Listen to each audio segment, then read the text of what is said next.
Hi everyone. The previous video is about the scanf function which is used to take input from user, and this video is all about the size of operator and the ampersand operator. All of you are familiar with the system architecture. There are three types of different system architecture: 16-bit, 32-bit and 64-bit. 16-bit is very old now, but 32-bit and 64-bit are still popular.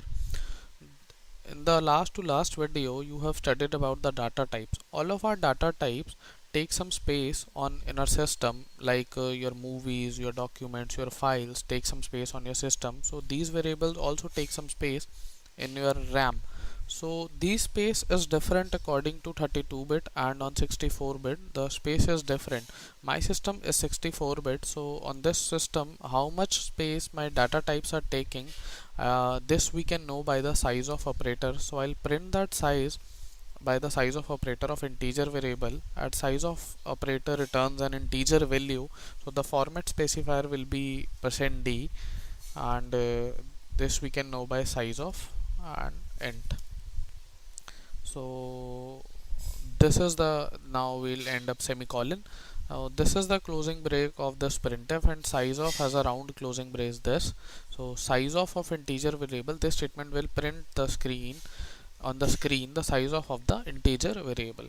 So the size of the integer variable is 4 bytes. So 4 bytes is reserved for integer on 64-bit system. Now I'll check it for float. It's 4 bytes. Now I'll check it for char.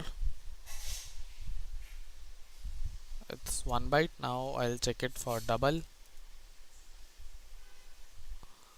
It is 8 bytes. So no, for integer and float it is 4 bytes, and for character it is 1 byte, and for double it is 8 bytes. So these all are the sizes on 64-bit system.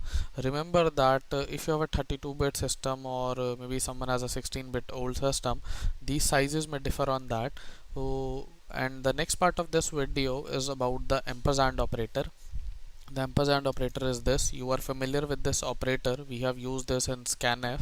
So this operator is tell us that, as you know that your movies and files and documents stored in the system, so they have some address, like I have this folder C files, so it is stored on the desktop. So this is the address of these files, that C users, HP laptop, desktop, and after that C files in the folder. So like this, your variables also occupy some space, so they have some address. So by this operator we can know the address of the variable. We'll declare a variable for this integer variable int a. Now we'll print the address like %d, as it is we want it to be an integer value. So we have used the format specifier %d and ampersand a. Ampersand a will tell us that what is the address of the where the a variable is stored.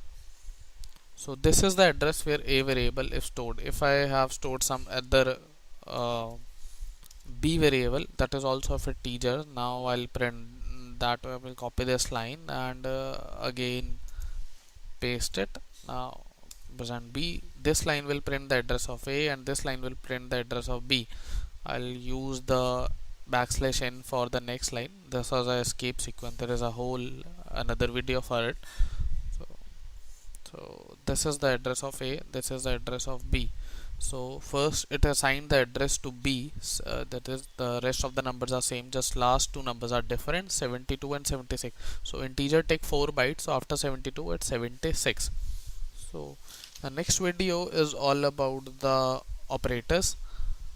Thank you.